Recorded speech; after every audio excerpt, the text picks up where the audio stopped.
இங்கே பார்த்தீங்களா, ஆரம்பிக்கலாமா? 4 நாள் ஆச்சு நான் ஒழுங்காக வீடியோ போட்டு. சும்மா ஷார்ட்ஸ் இப்படி தான் போட முடியுது. ஏன்னா பாட்டி இறந்துட்டாங்க, ரொம்ப சீரியஸாக இருந்தாங்க. 11 months படிக்க. அப்புறம் ஹோம் நர்ஸ் வச்சு தான் பார்த்துட்ருந்தோம். அப்புறம் ஃப்ரைடே வந்து திடீர்னு ரொம்ப முடியாமல் போயிடுச்சு. அப்படியே முடியாமல் போய் அப்புறம் சாட்டர்டே அவங்க இறைவனடி சேர்ந்துட்டாங்க. அவங்களோட சடங்கெல்லாம் முடிச்சுட்டு நேற்று நைட்டு தான் நாங்கள் வந்தோம். ஃப்ரைடே போனவங்க தேர்ஸ்டே போனோம், தேர்ஸ்டே நைட் போனோம். ஃப்ரைடே இருந்துட்டு நேற்று தான் வந்தோம், நேற்று நைட்டு. அதனால் எங்களால் எதுவும் வீடியோஸ் போட முடியல. பார்த்தீங்களா, இது வந்து சுடுகாட்டு பூ. இதுக்கு பேர் வந்துட்டு தமிழில் இன்னொரு நல்ல பேர் இருக்குது, ஏதோ நீ வரிசையில் வரும், எனக்கு கரெக்டாக தெரில. இது வந்து இந்த பூ அடினியம். இந்த கலர்ஸ் வந்து இந்த ரெட் கலர், அந்த பிங்க் கலர் மாதிரி இருக்கிற பூ வந்து வாராகி அம்மனுக்கு உகந்த பூ. அதனால் அதை பறித்து வச்சுருக்கேன். இதுவும் இது பிள்ளையாருக்கு உகந்த பூ. இதுவும் பூ, இந்த சங்கு பூவும் கடவுளுக்கு உகந்தது தான். கடவுளுக்கு வச்சுட்டு அப்புறம் அது காஞ்சிச்சுன்னா எடுத்து அதையும் யூஸ் பண்ணிக்கலாம், டீ போட்டுக்கலாம். இது வந்து மூங்கில், நான் வாஸ்து மூங்கிலாம் வாங்கி வச்சது பெருசாக வந்துருந்துச்சு நிறையா. அது வந்து கவனிக்காமல் எனக்கு உடம்பு கெட்டு போயிருந்தப்போ டெரஸ்லுக்கே வராமல் விட்டுட்டேன்னா. அப்போ தண்ணி விடவே இல்லை. என் ஹஸ்பண்ட்கெல்லாம் இதில் இன்ட்ரெஸ்ட் இல்லை, அதனால அவங்க தண்ணி விட மாட்டாங்க. கற்பூரவள்ளி பாருங்களேன் எவ்வளோ பெருசு இருக்குது. இப்படி இங்கே ஸ்டெப்பில் இதுதான் ஸ்டார் கேஸு. கீழே ஃபஸ்ட் ஃப்ளோர்லேருந்து செகண்ட் ஃப்ளோரில் தான் இந்த கார்டன் வச்சுருக்கேன். இது வந்து ரெண்டட் ஹவுஸ் தான். இங்கே பாருங்களேன், மணி பிளான்ட்டு சும்மா கொண்டு வந்து வச்சேன். 1 month ஆச்சு, இப்போ களைஞ்சிருக்கு. இதில் இந்த பாட்டில் ஒன்று இருக்குது குட்டியாக. இது வந்து ரெயின் லில்லி, அன்றைக்கே சொன்னேன். இது வந்து மொசக்காதுன்னு சொல்லுவாங்க தமிழில், இங்கிலீஷில் கரெக்டாக தெரியல, பார்த்துட்டு வேணால் சொல்கிறேன். ப்ளஸ் அன்றைக்கி வச்சேன்ல ட்ராகன் ஃப்ரூட் செடி, அதுவும் வந்துடும். மிளகா செடியெல்லாம் பாருங்களேன் எவ்வளோ பெருசாகிடுச்சு. அன்றைக்கி காட்டினப்போ இந்த அரைக்கீரையெல்லாம் ரொம்ப சின்னதாக இருந்துச்சு. இப்போ பாருங்களேன், நான் தண்ணியை விடலை, ஆனால் மழை வந்திருக்கும் போல் ஒரு டைம், அதுலேயே நல்லா வந்துருச்சு. இதுதான் இந்த சுடுகாட்டு பூ செடி. இது சக்கரவள்ளி கிழங்கு கொடி. இது பெரண்டை, மந்த்லி 2 கிடைக்கும். ஒரு 2-3 இது எடுத்துச்சுனாவே போதும், சட்னி அரைச்சிக்கலாம், துவையல் வச்சுக்கலாம்.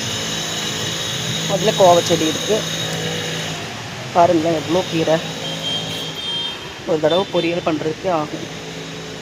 இது வந்து மிளகா செடி. இது வந்து கொடமிளகா, இந்த பஜ்ஜி மிளகா ஒன்று இருக்குது. அப்புறம் இந்த இடத்துல ஒரு மிளகா முறித்து விட்டுருக்கேன், காஞ்சி போனது, அதுவும் வந்துருச்சு. எந்த இடத்துல இருக்குன்னு எல்லாம் மூடிச்சு. அது வந்து இந்த நெய் மிளகா சொல்லுவாங்களா அது. அப்புறம் இதுதான் சொன்னேனே, ரணகல்லி, சர்க்கரைக்கு ஆனது. கிளாமிடம் மோனஸ் வகையை சேர்ந்தது தான் இது. இது என்னோடய செம்பருத்தி செடி, எனக்கு ரொம்ப பிடிக்கும். இது ஏற்காடுலேருந்து வாங்கிட்டு வந்து வச்சேன். மிளகு செடியும் இதுவும் கொண்டு வந்து வச்சேன். இது வெறும் 30 ரூபாய்க்கு கொடுத்தாங்க, கொத்த செம்பருத்தி. இந்த பூ மிளகு செடி 2 செடி 100 ரூபான்னு கொடுத்தாங்க. அது கொண்டு வந்து வச்சா வரும், டெரஸில் வச்சாலும் வரும், எல்லா கிளைமேட்டுக்குன்னு சொன்னாங்கன்ட்டு ஆசையாக வாங்கிட்டு வந்தேன். ஆனால் அது வரவே இல்லை. இதுதான் இந்த சப்ஜா சீட்ஸ், என்னது திருநீற்று பச்சிலை. இது சுண்டக்காய் செடி. இது கத்திரிக்காய் செடி. கத்திரிக்காய் செடி தான் வர்றது ரொம்ப கஷ்டமாக இருக்குது. நிறைய டைம் கொண்டு வந்து வச்சு சரியாகவே வராது. அப்புறம் ஒரு 2 காய் வந்துச்சுன்னா நம்ம மங்கி ஃப்ரெண்ட்ஸ் வந்து சாப்பிட்டுட்டு போயிடுவாங்க. அவங்க சாப்பிட்றாங்களோ இல்லையோ கடிச்சு துப்பிட்டு போயிடுவாங்க பசியில். இதெல்லாமே கீரை தான். இதுதான் வந்து இந்த நெய் மிளகாய் செடி. இது குக்கும்பர், எல்லாம் விதை சாப்பிட்டுட்டு கொண்டு வந்து பழத்தோட விதையை போட்டது தான். இது மருதாணி. இந்த மருதாணி செடியே நான் எவ்வளோ டைம் கொண்டு வந்து இந்த குச்சி வச்சாவே வந்துடும் சொல்லி எவ்வளோ ட்ரை பண்ணியிருக்கேன். ஆனால் வரவே இல்லை. ஒரு தடவை ஒருத்தவங்க வீட்டில் இந்த டிபார்ட்மெண்டல் ஸ்டோருக்கு முன்னாடி வச்சு சின்ன சின்ன செடியாக நிறைய வந்திருந்தது. அதை எடுத்துகிட்டு வந்து வச்சேன், நல்லா வந்துருச்சு. இதுவும் திருநீச்சு பச்சை.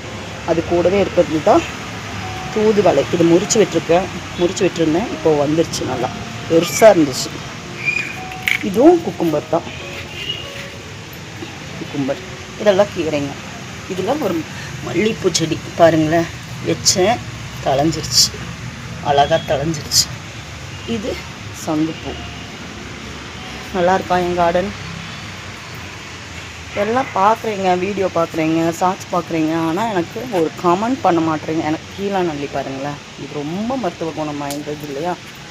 கிட்னி ப்ராப்ளம், கல்லீரல் ப்ராப்ளம்க்கெல்லாம் வந்து இதை அரைச்சி மோரில் கலந்து கொடுப்பாங்க இல்லையா சித்த மருத்துவத்தில். ஆனால் அதை வந்து நாமளாக அதிகமாக எடுத்துக்கக்கூடாது. அவங்க டாக்டர்ஸ், அதாவது சித்தா டாக்டர் இல்லைன்னா அலோபதி டாக்டரோட சஜஷன் பேரில் தான் எடுத்துக்கணும். இல்லைன்னா அதுவும் சைட் எஃபெக்ட்ஸ் கொடுக்குமா. நல்லா இருக்கா என்னோட கார்டன்? எல்லாம் டெரஸெல்லாம் வந்து நான் க்ளீன் பண்ணவே கிடையாது. பாருங்களேன் எப்படி போட்டு வச்சுருக்கேன். இப்போ தான் துணி துவைக்கிறதுக்காக ட்ரெஸ் எல்லாம் தூக்கிட்டு வந்தேன். இதெல்லாம் கண்டோலன்ஸ்க்கு போயிட்டு வந்து நிறைய ட்ரெஸ் சேர்ந்துருச்சு. அதெல்லாம் எடுத்துகிட்டு வந்து போட்டுருக்கேன். இப்போ ஒரு டைம் போட்டாச்சு, அவரோட ட்ரெஸ்ஸும் பையனோட ட்ரெஸ்ஸும். இப்போது என்னோடதெல்லாம் போடணும். பாருங்களேன் பூ வச்சுருக்கு. ஆனால் இதில் ஒன்று கூட நான் பறித்து சாப்பிட்றவே முடியாது. எப்போவுமே வரும், ஒரு 4-5 பழம் பிடிக்கும். இந்த இப்போ வந்திருக்காது குக்கும்பர். போன தடவை மஸ்க் மெலன் வந்துச்சு. மஸ்க் மெலன் கரெக்டாக ஒரு ஆஃப் சைஸ் வந்த உடனே ஃப்ரெண்ட்ஸ் வந்து சாப்பிட்ருவாங்க. என்ன பண்ணுறது, காடு பக்கம்லாம் மழை இல்லாமல் எல்லாம் வறண்டு போயிருக்கிற டைமில் அதுக்கு பசிக்கு எதுவுமே கிடைக்கிறதில்ல இல்லையா? அதனால் இங்கே வந்து மிளகாயை கூட விடாது. இந்த கொடை மிளகா, இந்த நெய் மிளகா, என்னது பஜ்ஜி மிளகா, அதை கூட சாப்பிட்டுட்டு பாதியை சாப்பிடுவாங்க. அவங்களால எப்படி சாப்பிட முடியும்? காயை போய் எவ்வளோ சாப்பிட முடியும்? என்னமோ பசிக்கு சாப்பிட்டுட்டு. இந்த கத்திரிக்காயும் அப்படி தான், கத்திரிக்காய் வந்துச்சுன்னா அதையும் கொஞ்சம் சாப்பிடுவாங்க. அதையெல்லாம் சாப்பிடவே முடியாது இல்லையா? பசியில் என்ன பண்ணுறதுன்னு தெரியாமல் சாப்பிடுவாங்க. சாப்பிட்டுட்டு கீழே போட்டு போயிடுவாங்க. அதுக்கெல்லாம் நான் ஃபீல் பண்ணுறதே இல்லை. காகத்துக்கு சாப்பாடு வைப்பேன், அதை வந்து உட்காந்து சாப்பிடுவாங்க. அவங்களும் வந்து எடுத்து சாப்பிடுவாங்க. குருவிங்க வந்து சாப்பிடுவாங்க, காக்காய்களும் சாப்பிடுவாங்க. அது என்னவோ அதில் ஒரு ஹாப்பினஸ் கிடைக்குது.